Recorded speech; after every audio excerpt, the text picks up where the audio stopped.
अमरावती महानगरपालिकेचा निकाल अखेर लागलेला आहे। मोठ्या प्रमाणात युवा स्वाभिमान पार्टीचे उमेदवार या ठिकाणी निवडून आलेले आहेत। त्यामुळे मोठ्या प्रमाणात जे आहे आमदार रवी राणा यांच्या गंगा सावित्री निवासस्थानाबाहेर समर्थकांची उमेदवारांची मोठ्या प्रमाणात गर्दी झाल्याचं चित्र एकंदरीत पाहायला मिळतंय। मोठ्या प्रमाणात युवा स्वाभिमान पार्टीच्या कार्यकर्त्यांमध्ये उत्साह असल्याचं चित्र पाहायला मिळत आहे। बावीसही प्रभागातून मोठ्या प्रमाणात युवा स्वाभिमान पार्टीला यश आलं आहे आणि अखेर 12 ते 13 नगरसेवक जे आहे युवा स्वाभिमान पार्टीचे निवडून आले आहे। त्यामुळे मोठ्या प्रमाणात आमदार रवी राणा यांच्या निवासस्थानी जे आहेत कार्यकर्ते असेल, पदाधिकारी असेल किंवा युवा स्वाभिमान पार्टीचे विजय झालेले उमेदवारांची मोठ्या प्रमाणात गर्दी झाल्याचं चित्र या ठिकाणी पाहायला मिळतंय। कॅमेरामॅन रवी सोबत मी रोहित कडे पाहत राहा सिटी न्यूज अमरावती।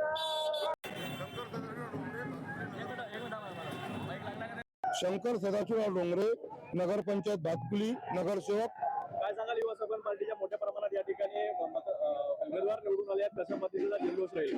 हे बघा, युवा स्वाभिमान पार्टीचा पहिलेपासून या अमरावती शहरावर दबदबा आहे।